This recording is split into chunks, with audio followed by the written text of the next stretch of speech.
अब 1 साल से मणिपुर शांति की राह देख रहा है। उसके पहले 10 साल शांत रहा। जा रहे लोग संसद में जाएंगे, बैठकर अपने देश को चलाएंगे, सहमति बनाकर चलाएंगे। हमारे यहां तो परंपरा सहमति बनाकर चलने की है।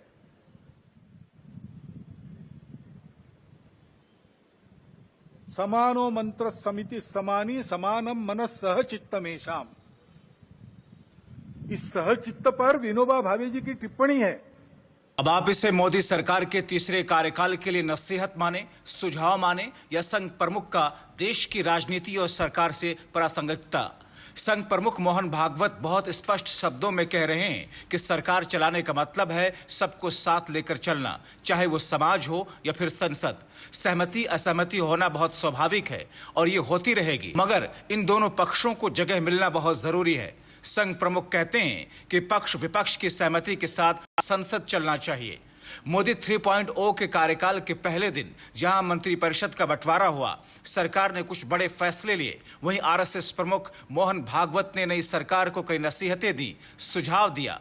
मोहन भागवत कहते हैं कि विपक्ष की आवाज न दबे, मुद्दों पर दोनों पहलू उजागर होने चाहिए, उस पर सहमति बनना जरूरी है। वास्तव में संसद क्यों है और उसमें 2 पक्ष क्यों है? इसलिए है कि दोनों पहलू उजागर हो। किसी भी सिक्के के 2 पहलू रहते हैं, ऐसे किसी भी प्रश्न के 2 पहलू रहते हैं। एक पक्ष एक पहलू का विचार करता है तो दूसरे पक्ष ने दूसरा पहलू उजागर करना है, ताकि जो होना है वो पूर्णतः ठीक हो, सहमति बने। इसलिए संसद बनती है। लेकिन ऐसी दरअसल आरएसएस प्रमुख नई सरकार, नए समीकरण और देश के सामने चुनौतियों पर अपनी बात रख रहे थे। इस बीच भागवत ने संसद में विपक्ष की बात सुनने पर जोर दिया, चुनाव प्रचार में संयम बरतने की बात भी कही।